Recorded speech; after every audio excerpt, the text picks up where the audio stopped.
10 साल इनकी सरकार को हो गए, एक काम गिना दो भाई कोई न करो। आज हरियाणा किस चीज में नंबर 1 है? बेरोजगारी में, महंगाई में, अपराध में और खेल और खिलाड़ियों को आपने देख लिया। हमारी पहलवान बेटियों को अब तक न्याय नहीं मिला। आमदनी तो दुगनी नहीं कर पाए, लागत कई गुना बढ़ा दी। जब ये सरकार 3 काले कानून लेके आए किसानों के खिलाफ, 1 साल तक हरियाणा की भूमि पर धरना चला, 750 किसानों ने शहीदी दी और इस केंद्र की सरकार को मजबूरन वो कानून वापस लेने पड़े। ये ताकत है हरियाणा की। हमने गरीब आदमी के लिए, दलित के लिए, बैकवर्ड के लिए 100-100 गज के 4 लाख प्लॉट दिए, 4 लाख, और 3 लाख अंकित कर दिए थे। इस सरकार ने आते हुए स्कीमें बंद कर दी। इनने कौशल रोजगार निगम खोला भाई, ना तो उसमें रिजर्वेशन, ना उसमें पक्की नौकरी, ना पेंशन, कुछ नहीं है उसके।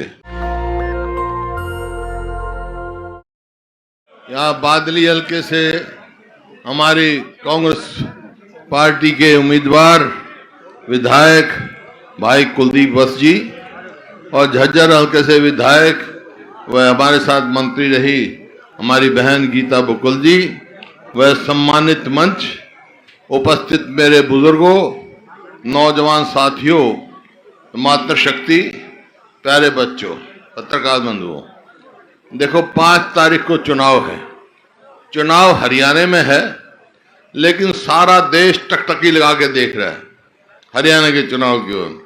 देख रहा है कि हरियाणा क्या फैसला लेगा, क्योंकि हरियाणा बेशक छोटा प्रदेश है, लेकिन देश की राजनीति पर पूरा असर रखता है। आपने देखा, हरियाणा की शक्ति देखी, जब ये सरकार 3 काले कानून लेके आए किसानों के खिलाफ, तो 1 साल तक हरियाणा की भूमि पर धरना चला, एजिटेशन चला, पंजाब वाले भी आए, 750 किसानों ने शहीदी दी और इस केंद्र की सरकार को मजबूरन वो कानून वापस लेने पड़े। ये ताकत है हरियाणा की। तो इस वास्ते हरियाणा की ओर देख रहे हैं भाई। मैं सारे हरियाणा में घूम के आया हूं और मैंने देखा कि हरियाणा के 36 बिरादरी ने, जहां पे भी मैं गया, 36 बिरादरी ने मन बना लिया है कि आने वाली सरकार कांग्रेस की सरकार। ऐसा क्यों हुआ? ऐसा यूं हुआ कि लोगों ने तोल के देख लिया। 2005 से 2014 तक हमारी सरकार थी और 14 से 24 तक बीजेपी और जेजेपी की सरकार थी।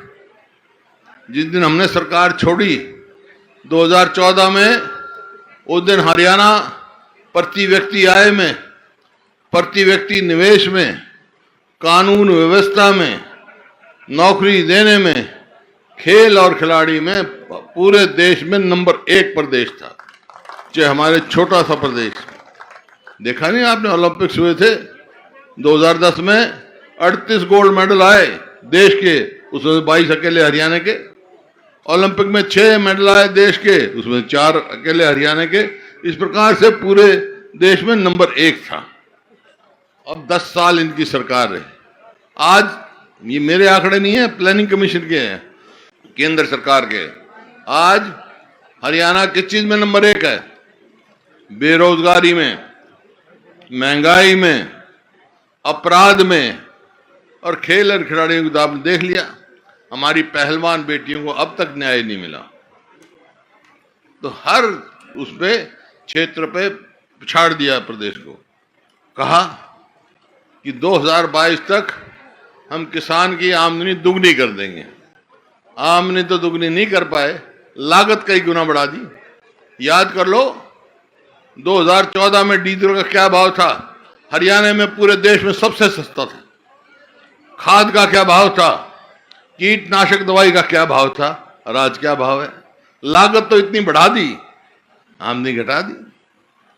इसी प्रकार से आप देखो, हमने गरीब आदमी के लिए, दलित के लिए, बैकवर्ड के लिए 100-100 गज के 4 लाख प्लॉट दिए, 4 लाख, और 3 लाख अंकित कर दिए थे।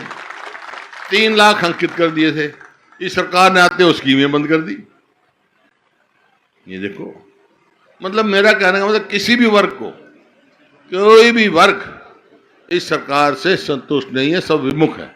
इस वास्ते 36 बिरादरी, चाहे किसान हो, मजदूर हो, व्यापारी हो, कर्मचारी हो, शहरी हो, ग्रामीण हो, सब इससे विमुख है। तो इसी वास्ते माहौल बना हुआ है पूरे हरियाणा में कि अब की बार कांग्रेस की सरकार। सवाल एक आता है आपके सामने, सवाल एक आता है कि भाई इन लोग पूछेंगे आपसे, भाई इनने तो भट्ठा बैठा दिया 10 साल में, कांग्रेस की सरकार आ गई तो वो क्या करेगी? वो मैं बताना चाहता हूं, कांग्रेस की सरकार आएगी तो भाई कांग्रेस की सरकार आएगी तो हम जो है कांग्रेस बुजुर्गों की पेंशन 6,000 रुपए करेगी और आपका 300 यूनिट बिजली फ्री करेगी, गैस का सिलेंडर 500 रुपए होगा और 100 गज के प्लॉट फिर स्कीम शुरू करेगी और आपके प्लॉट नहीं 2 कमरे का मकान भी साथ देंगे। इसी प्रकार से जो बैकवर्ड क्लास, उसकी क्रीमी लेयर थी हमारे टाइम में 8 लाख, इनने घटा कर दी 6 लाख। इसका मतलब ये हुआ बहुत सारे लोगों को वंचित रखा गया उनके अधिकार से। हमारी सरकार आएगी तो उनकी क्रीमी लेयर करेंगे हम 10 लाख। इसी तरह से हरियाणा में किसानों को एमएसपी की कानूनी गारंटी दी जाएगी ताकि दूध को उनके साथ धोखा ना हो, और केंद्र सरकार को भी मजबूर करेंगे लाहौर के नेतृत्व में कि ये स्वामीनाथन C2 फार्मूला करें।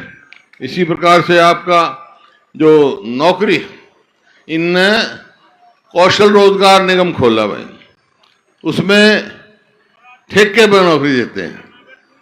हमने तो ठेकेदारी बंद करी थी, ये ठेकेदार बन गई सरकार। और ना तो उसमें रिजर्वेशन, ना उसमें पक्की नौकरी, ना पेंशन, कुछ नहीं है उसके, ना मेरिट।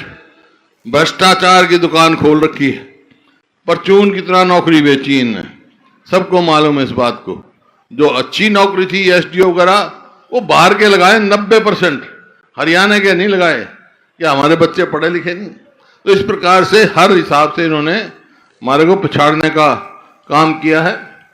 तो नौकरी, नतीजा ये हुआ उनका 2 लाख आज नौकरी जो है, पक्की नौकरी खाली है, पद सैंक्शन पद। अगर कांग्रेस की सरकार आएगी तो हम अपने 2 लाख बच्चों को सरकारी नौकरी देंगे।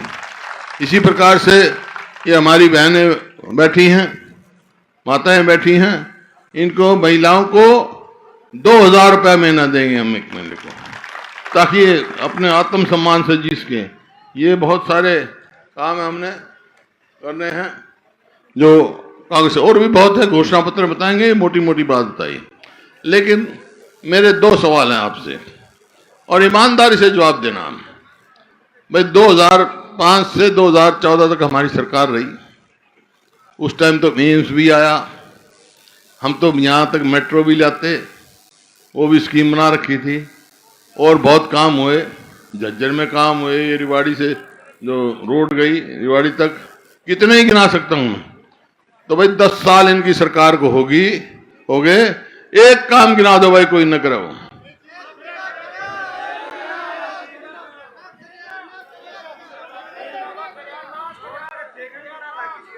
नाश कर है रोड तो मतलब ऐसे ही परिस्थिति कर दी। मैं कल दूसरे हल्के में था, गांव में आ रहा था तो गड्ढे, अरे सड़क में गड्ढे तो हमने सुना था, गड्ढे में सड़क टोनी पड़ा है, ऐसी परिस्थिति कर दी।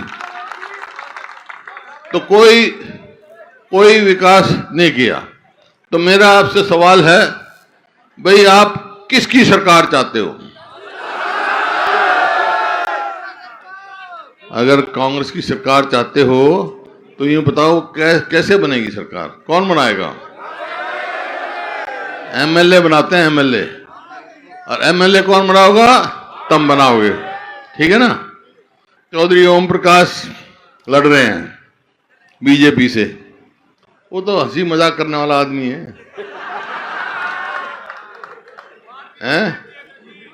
वो तो जो कर सांग में कलाकार होता है ना, भाई उसकी जगह तो बंबई है, बादली में नहीं।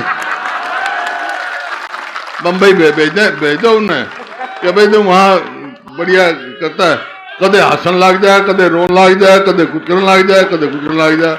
मैंने देखा ना असेंबली में देखा, मेरा तो ठीक है, मेरे साथ थे वो।